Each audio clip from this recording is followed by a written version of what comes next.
ఎడారిలో సెలయేర్లు. ఆగస్ట్ 5. నా కృప నీకు చాలును. 2 కొరింథీ 12:9. చాలా బాధాకరమైన, విచారకరమైన పరిస్థితులలో దేవుడు మా చిన్న కొడుకుని ఈ లోకంలో నుండి తీసుకున్నాడు. ఆ పసివాడి దేహాన్ని సమాధి చేసి ఇంటికి వచ్చిన తరువాత మా సంఘస్థులకు శ్రమల అంతరార్థం ఏమిటన్న విషయం గురించి బోధించడం నా కర్తవ్యం అనిపించింది. రాబోయే ఆదివారం ప్రసంగానికి ఏర్పాటు చేసిన అంశం కూడా అదే అయ్యేసరికి ఇది నాకు, మా సంఘస్థులకు ప్రభువు ఇవ్వబోతున్న సందేశం అని అర్థమైంది. ప్రసంగ అంశాలు తయారు చేసుకుంటూ ఉన్నప్పుడు నాలో నేను యథార్థంగా ఆలోచించుకుంటే ఈ వాక్యంతో నా మనసు సమ్మతించటం లేదని అర్థమైంది. అప్పుడు మోకరించి దేవుని కృప నాకు సరిపోయేలా చేయమని ప్రార్థించాను.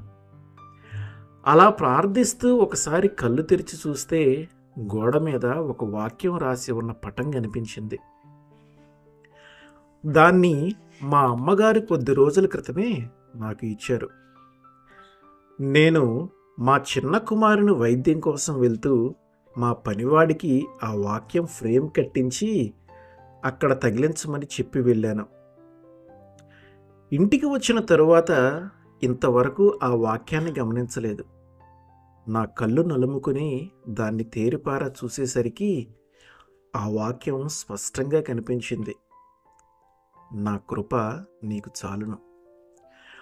చాలును అనే పదం ఆకుపచ్చ రంగులోను, నా, నీకు అనే పదాలు మరొక రంగులోనూ రాసి ఉన్నాయి. ఆ క్షణంలో నా హృదయంలోకి ఆ సందేశం వరదలా వచ్చి నిండింది. నీ కృప నాకు సరిపోయేలా చెయ్యి అంటూ ప్రార్థించినందుకు నాకది గద్దింపులాగా అనిపించింది. నా కృప నీకు సరిపోయింది అని వాగ్దానమిస్తే సరిపోయేలా చెయ్యమని ప్రార్థించటానికి ఎంత ధైర్యం నీకు అన్నట్టుగా నా చెవిలో వినిపించింది. చాలును అన్నాడు దేవుడు. అంతే, దాన్ని నమ్మటమే నా వంతు. ఇది నిజమే అని క్రమంగా తెలిసి వస్తుంది.